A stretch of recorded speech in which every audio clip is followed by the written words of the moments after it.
Dr. Fahd Nahab, a neurologist who directs the functional imaging of neurodegenerative disorders lab at the University of California San Diego Health's Movement Disorder Center, sits at his desk Monday, September 17, 2018, in San Diego. Nahab spent years going through regulatory hoops to get approval to import marijuana from Canada, to study whether cannabis can help treat essential tremor, a shaking condition affecting millions of people. AP photo, Julie Watson, San Diego, AP, in a rare move, the U.S. government has approved the importation of marijuana extracts from Canada for a clinical trial, highlighting a new avenue for American researchers who have long had. San Diego, AP, in a rare move, the U.S. government has approved the importation of marijuana extracts from Canada for a clinical trial, highlighting a new avenue for American researchers who have long had trouble obtaining the drug for medical studies. The University of California San Diego Center for Medicinal Cannabis Research announced Tuesday the Drug Enforcement Administration has oaked its plans to import capsules containing two key cannabis compounds, CBD and THC, from British Columbia-based Tilray Inc. to study their effectiveness in treating tremors that afflict millions of people, especially those over 65. Marijuana remains illegal under federal law, making it impossible for researchers to simply obtain forms of the drug from one of the many medical marijuana programs approved by individual states, even a state with a pot culture as prevalent as California's. Instead, federal law dictates that researchers typically must obtain any weed for clinical trials through the National Institute on Drug Abuse, which uses cannabis grown at the University of Mississippi. Scientists have long complained about the difficulty of obtaining that marijuana, as well as its limited quality, variety and usefulness for clinical research. The University of California San Diego researchers said they needed marijuana extracts in capsule form because it's easier to monitor the doses that patients receive compared to having patients smoke or vaporize it. They also believed many older patients would be reluctant to participate in the study if they had to inhale the drug, according to Dr. Fahd Nahab, a UCSD neurologist and the tremor study's principal investigator. NIDA doesn't offer capsules, so the researchers spent about 2 years going through regulatory hoops to obtain permission to import the drug from Canada, where medical marijuana is federally legal and where recreational sales begin nationwide next month.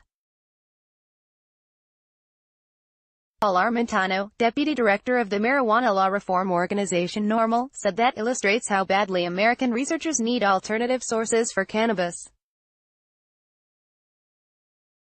The House Judiciary Committee last week passed a bill to require the Justice Department to issue at least 2 more licenses to U.S. facilities to grow pot for research. It's very telling that you have researchers in the U.S. willing to exert the patience and go through the regulatory hurdles to make this happen at the same time the United States has its own domestic supply source, Armentano said. Marijuana compounds have been imported for clinical trials before, including by Britain-based GW Pharmaceuticals, which won approval this year to sell its purified CBD capsule, Epidiolex, to treat severe forms of epilepsy, the first cannabis drug approved by the U.S. Food and Drug Administration, while GW Pharmaceuticals developed that drug in-house before bringing it to the U.S.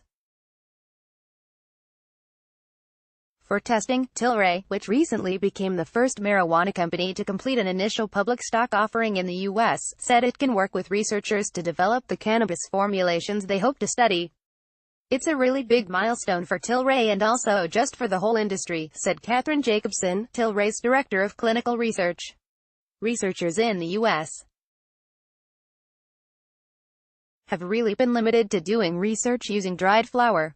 We have been able to prove to the FDA that we can manufacture investigational study drugs containing cannabinoids that meet their standards. Neither the Food and Drug Administration, which regulates clinical trials, nor the DEA had immediate details on how often the agencies have approved the import or use of foreign-made cannabis drugs in research, but DEA spokeswoman Catherine Pfaff said, "It is done. There are definitely situations where, when there's no source in the U.S., a registrant can import a cannabis-derived drug from another country. The National Institute on Drug Abuse usually provides marijuana as bulk flower or joints to be vaporized or smoked, though it also can supply cannabis oil. NIDA intends to expand how much marijuana the University of Mississippi grows for research. The agency's contract with the university provides for the possibility of offering cannabis capsules, but it has not yet done so, said Don Stanford, assistant director of the Research Institute of Pharmaceutical Sciences at the university. There is no drug designed to treat essential tremor, a shaking condition. Unlike Parkinson's disease, which causes shaking when someone is not moving, people with essential tremors shake when they are making everyday activities like writing, drinking and speaking difficult. The condition afflicts 10 million people nationally and millions more across the globe, according to the International Essential Tremor Foundation.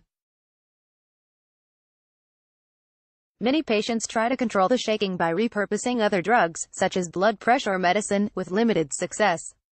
Nahab said he started looking into whether marijuana could be used to treat essential tremor after 2 patients showed sudden improvement after smoking pot or consuming CBD purchased online. The FDA application outlined the drug formula, a 20-to-1 ratio of CBD to THC, to minimize any high study participants might feel, as well as its purity, toxicity, shelf life and other details. Researchers also had to get safety approvals from the university and present their plans to a California research advisory panel. The university hopes to have 16 to 20 patients in this study, which will begin early next year. Researchers will monitor the tremors with a device placed on the wrist and record changes in the severity of the shaking. Tilray is providing the drug and limited financial support but said it will have no role in reviewing the study's results. Essential tremor is 10 times more common than Parkinson's and yet nobody really knows about essential tremor, Nahab said. That we're finally getting to a potential therapeutic option in an area that is untapped is a big deal, Johnson is a member of AP's Marijuana Beat team. Follow him at https://twitter.com/GenieAppSeattle. Follow Julie Watson at https://twitter.com/Watson_Julie. Find complete AP marijuana coverage here, http://appnews.com/tag/legal marijuana. Copyright 2018 The Associated Press. All rights reserved. This material may not be published, broadcast, written or redistributed.